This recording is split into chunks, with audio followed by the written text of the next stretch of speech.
সুপ্রিয় দর্শক সকলকে স্বাগত জানাচ্ছি আবার একবার Tripura exam cracker jobs update official Facebook page এবং ইউটিউব চ্যানেলে। আজকে যে আপডেটটা আপনাদের নিয়ে এসেছি সেটা বের হয়েছে ভারতীয় রেলওয়ে ডিপার্টমেন্ট থেকে। যারা রিক্রুটমেন্ট পোস্ট যেটা ছিল দেখতে পাচ্ছেন, বেরোস পোস্ট যেটা ছিল নন টেকনিক্যাল পপুলার ক্যাটাগরি, যেটা আন্ডার গ্রাজুয়েট, ঠিক আছে, সেটার কিন্তু বর্তমানে রিক্রুটমেন্টের যে অ্যাপ্লিকেশনের যে আবেদনের তারিখ দিয়েছিল সেটা কিন্তু এক্সটেন্ড করা হয়েছে, অর্থাৎ বাড়ানো হয়েছে। তো যারা এখনও পর্যন্ত এটাতে অ্যাপ্লিকেশন করতে পারেননি, আপনারা চাইলে এখন অ্যাপ্লিকেশন করতে পারেন। এখানে কি দেখতে পাচ্ছেন, closing date of submission of online, যেটা 27/11 পর্যন্ত ছিল, ঠিক আছে, এখন এটা এক্সটেন্স করে মানে আপনাদের এটা বাড়ানো হয়েছে 4/12/2025 পর্যন্ত।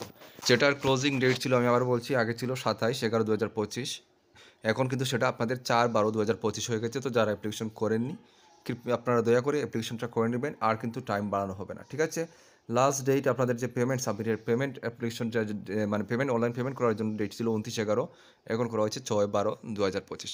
তো অবশ্যই যারা এই এনটিপিসিতে আপনারা যারা আবেদন করতে পারেননি সময়ের জন্য বা যেমনি যে কোনো কারণে হোক, এখন সময় দিয়েছে, সুযোগ দিয়েছে, এরকম সুযোগ বারবার আসবে না, আপনারা অ্যাপ্লিকেশন করে নেবেন। আর এই এনটিপিসি এটার জন্য আপনাদের পোস্টের জন্য সম্পূর্ণ কমপ্লিট সিলেবাস আমাদের কাছে অ্যাভেলেবল রয়েছে, নোটস রয়েছে, কমন নোটস রয়েছে। যারা নিতে চান আমাদের কাছে বেঙ্গলি ইংলিশ দুটো ভার্সন অ্যাভেলেবল, শুধুমাত্র 799 টাকা দিয়ে আপনারা এটা নিতে পারবেন। যারা নিতে চান আমাদের স্ক্রিনে ডিটেল থাকবে, যোগাযোগ করবেন। সবাই ভালো থাকবেন, দেখা হবে নেক্সট ভিডিওতে। জয় হিন্দ।